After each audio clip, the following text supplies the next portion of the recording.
मार साहब, वर्चुअल जलसा देखा आपने? फिर आप तकरीबन तकरीबन उस पार्टी की नुमाइंदगी कर रहे हैं जिन्होंने साइफर का इल्ज़ाम लगा दिया, जिन्होंने कहा देखिए कि अमेरिका ने नुमाइंदगी की नहीं, मैं नहीं इंसाफ की नहीं बात करूं। नहीं, देखिए आप आप इंसाफ की तो इंसाफ माना की करें बात ना। नहीं कर रहे, आप तहरीके इंसाफ की बात कर रहे हैं। नई नस्ल को एंगेज किया, नई टेक्निक्स लेके आते हैं जिससे हुकूमत भी यार बुखला जाती ये है। नई टेक्निक से आप समझते क्यों नहीं है? ये लोगों को बेवकूफ़ ये बनाते हैं। बहुत सारा इम्कान मौजूद है कि पाकिस्तान को मिलिट्री एक्शन अफगानिस्तान के खिलाफ करे।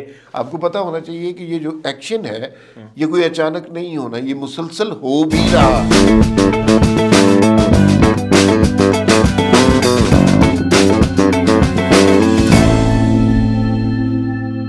अस्सलाम वालेकुम, वी टॉक के साथ मैं हूं वसीम अब्बासी, अमार मसूद साहब के साथ। आज 3 बड़े इश्यूज़ पे हम बात करेंगे। पहला तो वर्चुअल जलसा जो कि पीटीआई का था और मेरे ख्याल में कामयाब रहा। पता नहीं अमार साहब के ख्याल में कामयाब रहा कि नहीं रहा, क्योंकि हुकूमत पैनिक में आ गई और पाकिस्तान में सोशल मीडिया साइट्स को डाउन कर दिया गया था। उस हवाले से बात करेंगे। दूसरा, इलेक्शंस के हवाले से क्या अब भी कोई शक की गुंजाइश रह गई है? वैसे इलेक्शन का शेड्यूल भी इलेक्शन कमीशन ने दे दिया, सुप्रीम कोर्ट ने भी इसको कह दिया है, तो अब तो कोई शक की गुंजाइश नहीं रही। इस पर बात करेंगे। और तीसरी बात यह है कि लतीफ़ खोसा जो कि पाकिस्तान पीपल्स पार्टी के बहुत सीनियर रहनुमा थे, साबिक़ गवर्नर भी रहे, उन्होंने पीटीआई को जो ज्वाइन किया है, तो पीटीआई कितनी बूस्ट होगी और क्या फ़ायदा दे सकेंगे एक वकील के शामिल होने से? तो मार साहब, वर्चुअल जलसा देखा आपने? फिर जी, वर्चुअल जलसा देखा और करोड़ों लोगों की शमूलियत उसमें देखी और वो बॉट्स वाली वीडियो भी देखी। असल में ना इसमें आपने भी वो बात की कि हुकूमत ने वो सोशल मीडिया डाउन कर दिया, इंटरनेट सर्विस स्लो कर दी। अभी हुकूमत की तरफ से एक वजाहत भी आ गई है और एज रिस्पॉन्सिबल जर्नलिस्ट हमें वो भी बतानी चाहिए, उनका मौक़िफ़ भी बताना पीटीए ने चाहिए। कहा है, मैं आपको हाँ बता देता हूँ रिस्पॉन्सिबल हाँ जर्नलिस्ट के तौर पे, कि हाँ पीटीए हाँ, ने कहा है कि जी बताएं बताएं। मुल्क में सब ठीक ठाक है। कोई कौन कहता है? हालांकि अब 20 करोड़ लोग बेवकूफ़ हैं हमारे भाई। रात को मैच चला रहा था, यूट्यूब नहीं खुल रहा था, फेसबुक नहीं खुल रहा था, टिकटॉक नहीं खुल रहा था। ये क्या स्टेटमेंट पीटीए ने दी है? सब ठीक है। अब कहा है, उस वक्त क्यों नहीं कहा जिस वक्त हो रही थी? तो अब कह रहे हैं कि सब ठीक है, आप असल क्यों में परेशान हो रहे आपके जज्बाती होने की वजह बनती है, इसलिए कि आप तकरीबन तकरीबन उस पार्टी की नुमाइंदगी कर रहे हैं जिन्होंने साइफर का इल्ज़ाम लगा दिया, जिन्होंने कहा देखिए कि अमेरिका ने नुमाइंदगी की नहीं, मैं नहीं इंसाफ की नहीं बात करूं। नहीं, देखिए आप आप इंसाफ की तो इंसाफ माना की करें बात ना। नहीं कर रहे, आप तहरीके इंसाफ की बात कर रहे हैं। जिन्होंने कहा जी अमेरिका ने हमारी हुकूमत ख़त्म करने की कोशिश की, जिन्होंने ये कहा कि समंदर से गैस लीक होने वाली है, बस दुआ करें सारे पाकिस्तानी कि वो गैस ना लीक हो जाए, और सारे पाकिस्तानी वो दुआएं करने शुरू हो गए। उन लोगों की बातों पर आप अगर बिलीव करके ये नहीं, सेगमेंट लेकिन करना इन चाह रहे लोगों की हैं, बात नहीं भी आप नहीं सुने ना नहीं। यार। इन लोगों ने इंटरनेट डाउन करके जलसे को कामयाब कर दिया है। मैं किसी आप बंदे को नहीं पता था। अब सब बच्चे लोग पूछते हैं कि इंटरनेट क्यों डाउन हुआ है? जी पीटीआई का वर्चुअल यार, जलसा है। इंटरनेट डाउन किसी टेक्निकल रीजन की वजह से भी हो सकता है। आपके एंड ख्याल इसी मौके पे टेक्निकल रीजन आई है। आपके ख्याल में कि सारी की सारी कार्रवाई तहरीके इंसाफ के जलसे के लिए हो रही थी? वो जलसा जिसके अंदर बॉट्स जो डाले गए हैं, उनकी नहीं, तो आजम वीडियो स्वाति तो सामने आ असली गई। थे ना उसमें। आजम स्वाति थे उसमें, मैंने खुद देखे। मुश्किल से पहचाने जा रहे थे, लेकिन कासिम सूरी थे उसमें, जरताज गुल थी। यार और ये किस किस्म के लोग हैं? एहतजाज करना होता है तो रूपोश हो जाते हैं, ऑनलाइन जलसे करने होते हैं तो सामने धड़ल्ले सामने हो जाते हैं। ये किस किस्म की पार्टी है? कल को ये वजीर आजम भी ऑनलाइन ले आएंगे, परसों को ये इजलास भी ऑनलाइन कर लेंगे, उससे अगले दिन कुछ ये जो चले। है। लेकिन अमार भाई आप जो कुछ भी कहें, लेकिन मेरे ख्याल में इन्होंने अपनी प्रेजेंस शो की है, नई नस्ल को एंगेज किया है, नई टेक्निक्स लेके आते हैं जिससे हुकूमत भी यार बुखला जाती ये है। नई टेक्निक से आप समझते क्यों नहीं है? ये लोगों को बेवकूफ़ ये बनाते हैं। जो बाइडन का अकाउंट इन्होंने बना लिया, और लोग जो पीटीआई से ताल्लुक़ रखते हैं वो कहते हैं कि यार नेल्सन मंडेला ने हमें फ्रेंडशिप रिक्वेस्ट भेज दी। ये इस तरह की गिमिक्रीज करते हैं, तो आप इनके सोशल मीडिया स्टांस पर बिलीव करते हैं? इस पर बिल्कुल बिलीव करने की ज़रूरत नहीं है। ये उसी तरह है। नहीं, कल वीडियो में नजर आ रहे हैं, नारे लगा रहे हैं, शिकागो से लोग नारे लगा रहे हैं, इधर से आ रहे हैं। उन्होंने मिलियंस, अभी सिबगतुल्लाह विर्क का मैं ट्वीट देख रहा था, उन्होंने कहा कि पता नहीं 2 मिलियन फेसबुक पे आ रहे हैं, 1.5 मिलियन ट्विटर पे आ रहे हैं, 1 मिलियन यूट्यूब पे आ रहे हैं। आप मान लें कि वो जीत चुका है। नहीं नहीं नहीं नहीं, आप ये मान लीजिए कि जनरल मुशर्रफ को भी कुछ लोगों ने इसी तरह के ख्वाब दिखाए थे कि जनरल साहब 2 लाख लोग तो एक दिन में आपको उन्होंने फ्रेंडशिप रिक्वेस्ट भेज दी। लेकिन जब जनरल साहब आखिरी दिनों में अपने हक में जलसे करवाना चाहते थे तो परवेज़ इलाही ने 50,000 बंदा बड़ी मुश्किल से अरेंज किया, डी चौक में मुजाहरा किया। उसमें अहमद नूरानी की पहली असाइनमेंट लगी और उसने जलसे वालों से पूछा कि भाई आप कहाँ से आए हैं, क्यों आए हैं? तो उन्होंने कहा जी हमें तो नहीं पता, हम तो खाना पीने के लिए आ गए हैं। तो ये ऑनलाइन में और ग्राउंड में बहुत ज़्यादा फ़र्क होता है। इसको आप ये मत समझें कि पाकिस्तान फतह हो गया, इनकलाब हो गया। अब आप मुझे ये बताएंगे इलेक्शन का क्या होगा? इलेक्शन अब आपको कोई शक रह गया? वैसे देखिए, पाकिस्तान जैसे मुल्क में हर काम में हर वक्त शक मौजूद रहता है। एक कॉन्स्पिरेसी थ्योरी, एक सीना गजट, एक साजिश, एक चाल, एक मोरा कहीं ना कहीं काम कर रहा होता है।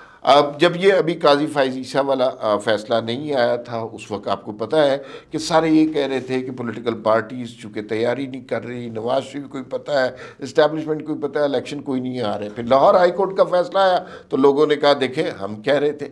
अब जब बात सामने आ गई है वाज़े, काजी साहब ने भी कह दिया, इलेक्शन कमीशन ने स्केड्यूल भी जारी कर दिया, लेकिन इसका कतन ये मतलब नहीं है कि समाज से कॉन्स्पिरेसी थ्योरी ख़त्म हो गई है। अब लोग दो तरह की बातें कर रहे हैं कि अब इलेक्शन डिले हो सकते हैं, खुदा न खास्ता कोई जो है दहशतगर्दी का बड़ा वाक़या हो गया तो उसकी वजह से इलेक्शन रुक जाएंगे क्योंकि वो सिक्योरिटी की सूरत हाल नहीं है, या फिर कोई एक्शन अफ़गानिस्तान की तरफ होगा उसकी वजह से रुक जाएंगे। तो थ्योरियाँ तो चलती रहती हैं। बिल्कुल। और मार भाई देखें, आर्मी चीफ अमेरिका के दौरे पे गए थे, वहाँ पे ज़ाहिर है टेररिज्म डिस्कस हुआ, उन्होंने सेक्रेटरी डिफेंस से बात की, उनके सेक्रेटरी खारजा से बात की, ब्लिंकन से, उनके जॉइंट चीफ ऑफ स्टाफ से बात की। तो ज़ाहिर है लोग कह रहे हैं पाकिस्तान में दहशतगर्दी के वाक़यात भी हुए और पाकिस्तान ने अमरीकी असला भी पकड़ा है अफ़गानिस्तान के बॉर्डर से लोगों के आते हुए।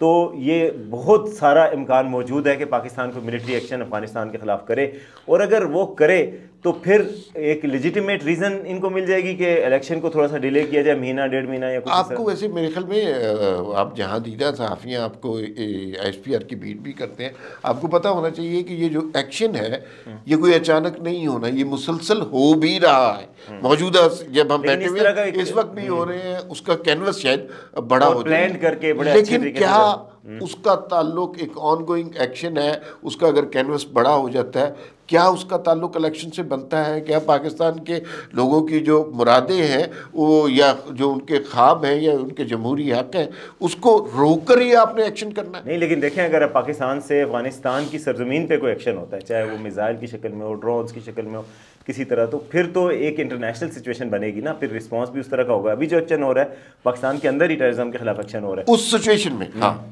आप ये बात कर रहे हैं कि एक इंटरनेशनल सिचुएशन बनेगी, उस सिचुएशन में पाकिस्तान का सबसे बेहतरीन एक्शन क्या होना चाहिए? वो ये होना चाहिए कि इस मुल्क को पॉलिटिकल स्टेबिलिटी देनी चाहिए, ये जो ताकत है वो अवाम के नुमाइंदों के हवाले करनी चाहिए ताकि वो डिसीजन कर सके। एक इंटरनेशनल सिचुएशन डेवलप हुई है तो उस सिचुएशन में डिसीजन मेकर कौन है? क्या काकर साहब डिसीजन कर सकते हैं? यानी इन लड़ाई में भी इलेक्शन करवा दिए जाए आपके ख्याल में? बिल्कुल होना चाहिए। तो सिक्योरिटी पे मसरूफ होगी तो फिर वो सिक्योरिटी का क्या होगा? भाई ब्यूरोक्रेसी कराएगी ना। अब तो आपको पता चल गया है। या काजी साहब और कोई ऐलान करे, आप भी उस वकील की तरह ना करें। क्या नाम था उनका? एक्सक्यूज मी, पता नहीं कौन सी यूसुफ जई हैं वो, और उन्होंने आके मशल यूसुफ से हाँ, और उन्होंने कहा कि वो स्टूडेंट यूनियन की लीडर भी नहीं है, और इस्लामिया कॉलेज पेशावर से जमाने में स्टूडेंट यूनियन थी नहीं।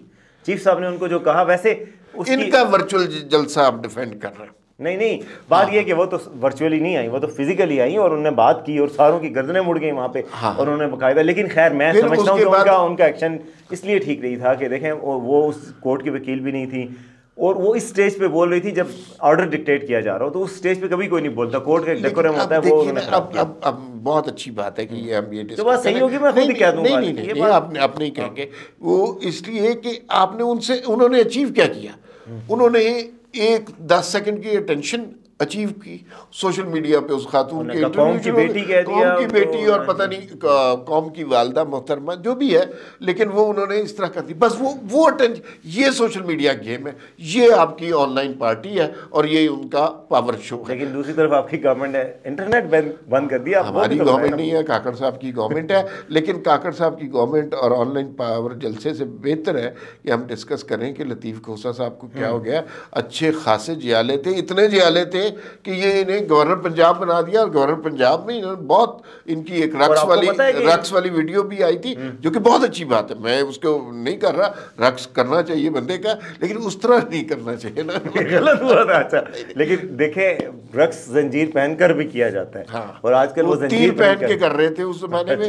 तो अब वो, और दूसरा ये आप नहीं, लतीफ़ खोसा साहब को आपको मानना पड़ेगा, उनकी जमहूरियत के लिए कुर्बानियाँ हैं, जब रेस्टोरेशन की मूवमेंट चल रही थी, आपको पता है कि इनको डंडा लगा था, इनके सर पे खून की लकीर आई थी और सारी दुनिया ने देखा था। हाँ, वो लकीर जो है ना अब तहरीक इंसाफ की तरफ ट्रांसफर हो गई है। अब मतलब ये है कि ये बात है कि उनके जमहूरी क्रेडेंशियल्स हैं, उन्होंने कुर्बानियां भी दी हुई हैं, उन्होंने मूवमेंट में यानी मारे भी खाई हुई हैं, तो अब ये ठीक है, अब पीटीआई की तरफ आ गए तो आप मुखालिफ हो गए उनके। बात ये है, दो वाकयात हुए हैं।